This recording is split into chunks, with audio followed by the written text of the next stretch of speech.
পদ্মা নদী থেকে অবৈধভাবে বালু উত্তোলন করে, এই কারণে শিবচরবাসী মানববন্ধন করেছে। দেখি তাদের কি অভিযোগ, আমরা শুনবো, আপনারাও শুনেন। যে যাতে বালু উত্তোলন করে তাদেরকে অবশ্যই আইনের আওতায় নিয়ে আসতে হবে। আমরা প্রশাসনের কাছে দাবি জানাই, প্রশাসন যাতে এই বিষয়টি যাতে শক্ত হাতে দমন করে, এটি আমাদের আজকে দাবি। সেই দাবির প্রেক্ষিতে আমরা আজকে এখানে মানববন্ধনে অংশগ্রহণ করেছি। আজকে এখানে মানববন্ধনে এখন আপনাদের সামনে সংক্ষিপ্ত বক্তব্য রাখবেন করে কিছু চক্র গ্রামবহল আছে, তারা পিছনে 10-15 বছর ধরে এই বালি এই কাছে বেচতেছে। অনেকের নামের জমি, রেকর্ডীয় জমি সহ কাইটা বিক্রি করতেছে।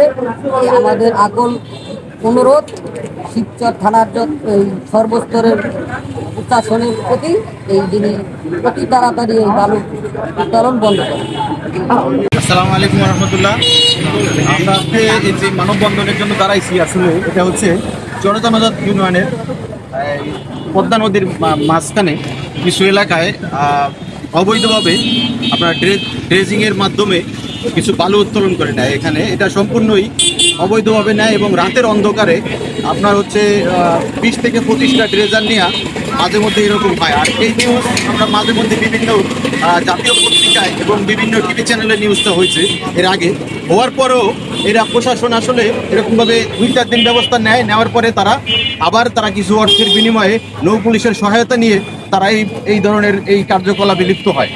তো এই জন্য আসলে আমাদের সকলের মানে ভুক্তভোগী যারা আছে তাদের সকলের পক্ষ থেকে আমি উপজেলা প্রশাসন এবং সহকারী ভূমি কমিশনার সহ এবং ডিসি সাহেবকে মানে অবগত করছি যে যাতে এখান থেকে পদ্মা সেতুর মাঝখান থেকে মানে পদ্মা নদীর মাঝখান থেকে এভাবে অবৈধভাবে বালু উত্তোলন করে এই পদ্মা সেতুকে মানে ঝুঁকির মুখে রাখবেন না।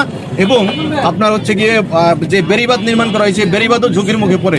এবং চরজানাজাত ইউনিয়নে আপনারা সকলেই জানেন যে ইউনিয়নের মাঝে যে জমিগুলো আছে, এই জমিগুলোতে আপনার হচ্ছে গিয়ে পলিমাটি পড়ার কারণে এখানে অনেক কিছু ভালো ফসল হয়। এই যে কোনো ধরনের ফসল এখানে বপন করলে ফসল হয়, তাই এই ফসলের জমিগুলা ভেঙে যায় এই ড্রেজিং করার কারণে। তাই আমরা এখানে যারা সাংবাদিক ভাইয়েরা উপস্থিত আছেন, আপনাদের মাধ্যমেই আমরা ডিসি সাহেব, টিওনো সাহেব এবং উপজেলা ভূমি কমিশনার যারা এখানে আছে প্রশাসনের সবাইকে আমি অবগত করছি যাতে এই ড্রেজিং এখানে অবৈধভাবে না চলতে পারে।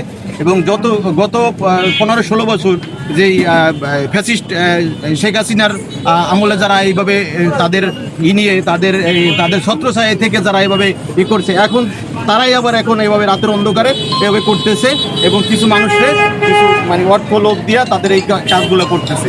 তাই আমাদের প্রশাসনের কাছে অনুরোধ যাতে আমাদের এই পদ্মা সেতুকে রক্ষা করে এবং এই বেড়িবাঁধকে যাতে রক্ষা করে এবং সাধারণ মানুষের যেই জমিগুলো আছে, যেই আবাদি জমিগুলো, এই জমিগুলো যাতে না ভেঙে যায়, এই জন্য সকলের কাছে অনুরোধ করবো আমার পক্ষ থেকে। সবাই ভালো থাকবেন। আসসালামু আলাইকুম রহমতুল্লাহ। ধন্যবাদ শাহিন ভাই।